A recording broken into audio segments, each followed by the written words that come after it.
Hi guys, welcome to another one of DOWLATH revision series videos, and this is our third video focusing on Hooke's law.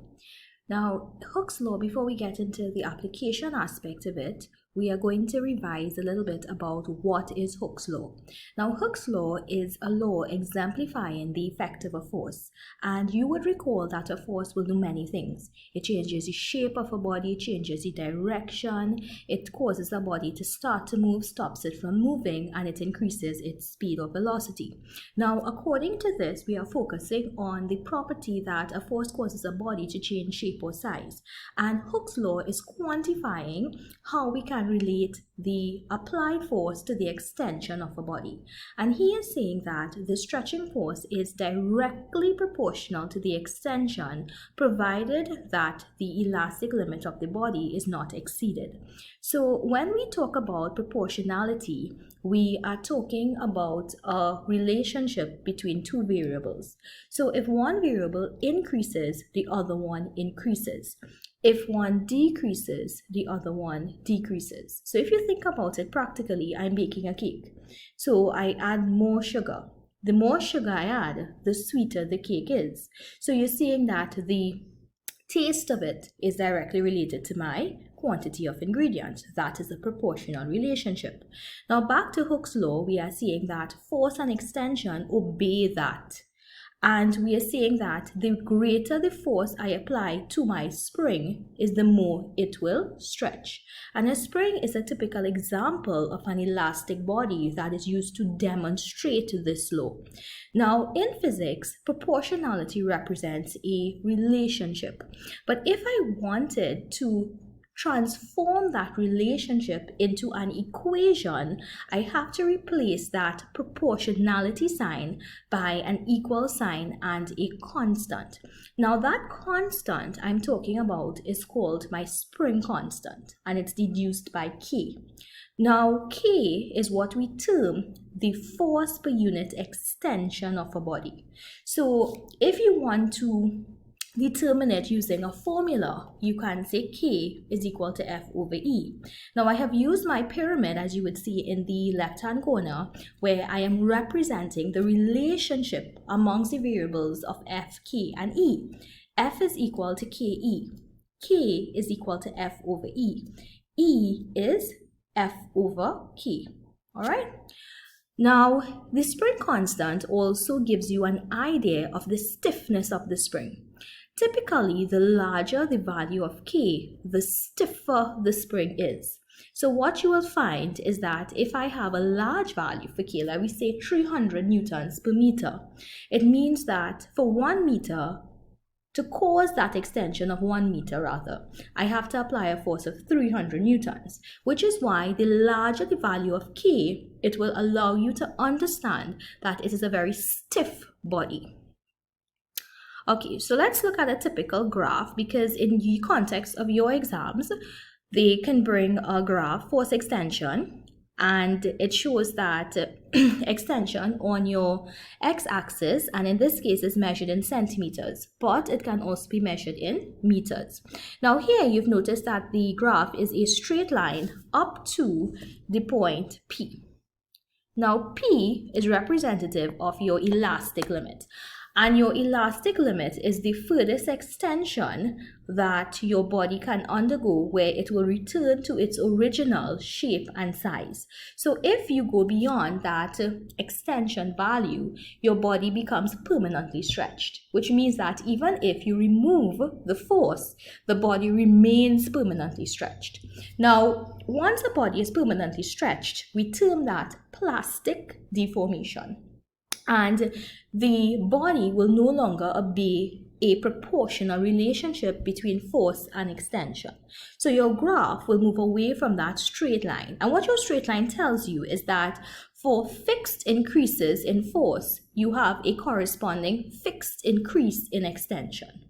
Alright, so the first part, what I can deduce from the graph, is that my graph obeys Hooke's law up to the point P, beyond which I have a non-linear change in force and extension. Now, the point P, as I mentioned before, represents your elastic limit. which is the furthest point, the furthest extension your body can experience, where the body undergoes, after which the body undergoes plastic deformation. What does the gradient of the graph show? So typically we consider for a force extension graph the gradient of that graph representing K, the spring constant. If you consider, let's say, an extension force graph, then the gradient of that graph represents 1 over K. So I have done from my mathematical experience gradient, I have chosen 2 points which lie on the line, and you try to ensure that the points lie pretty far apart. So I have chosen my origin, and I've read off another point as 8.4 and 3.8, and I worked it out. So once I have completed the calculation for the slope of my graph, I have gotten 0.45 newtons per centimeter, or 45.2 newtons per meter. So the gradient of your force extension graph is representing K, and that is in newtons per meter. And the gradient of your extension force graph represents 1 over K. Now, in these video series, have opted to choose questions that challenge the basic understanding. So after we have evolved with the theory and the basic way that the questions can come, we'll kind of try to apply it in an out-of-box situation. And these, of course, mirror other examining bodies, not only CSEC and CAPE, but we are kind of hinging on Cambridge. So you will see now, like a typical example could be, you have the same spring, and once you use the same spring, you are talking about K being the same. So anytime you use the same spring, your value of your spring constant is the same. So you are now attaching the spring to a mass, and you are, of course, placing the mass. You consider this area here to be a frictionless surface. Now, why did I mention that? A frictionless surface is one where you are not going to consider friction. So it means that as the block is sliding, right? Because remember, if you attach, let's say you have a certain spring with a tension, you compress it, right? The spring, when it is compressed and then it is released, will have a deforming force, which causes the spring to compress and expand.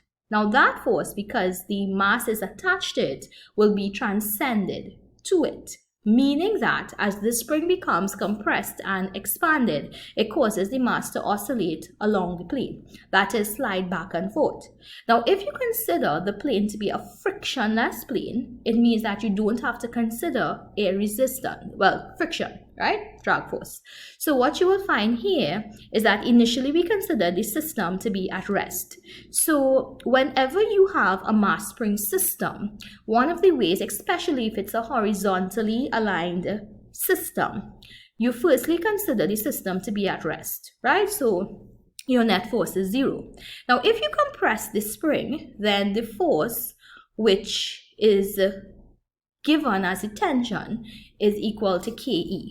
Now, when you release the spring, it will cause your mass to oscillate back and forth. And because you are only considering the tensional force in the spring to provide that acceleration, then you are able to say now T is equal to ME. So let's go.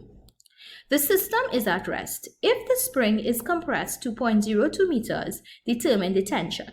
So as I always mention to you guys, you have compression here, so you would have an extension. If you wanted to get the tensional force in it, that is equal to F is equal to KE. From the time you have compression, you have to be able to rationalize questions. So even if you just see data, you have to be able to interpret, and that is a skill that you need to develop as you go through your physics at different levels. So your tensional force is equal to KE. All right, because we have our spring, we have found our constant before, and now we have an extension. So I work out F is equal to KE, and I found that force to be 0.9. Now the spring is then released and the mass slides along the frictionless surface. Determine the acceleration of the mass. So because I again have a frictionless surface, I am not considering friction. So I'm saying that the force due to the spring is what is now responsible for mobilizing my mass, right? And therefore, my resultant force is only due to my tension provided by my spring. And due to the compression and the expansion of the spring, it will now mobilize, it will cause my mass to have an acceleration. So you were told what your mass is, and in the previous video, I would have showed you how we applied the formula F is equal to ma. So now I have that resultant force being equal to ma, and I can work out what A is. So join me for another video tomorrow, and we will be looking at some excerpts from thermal physics.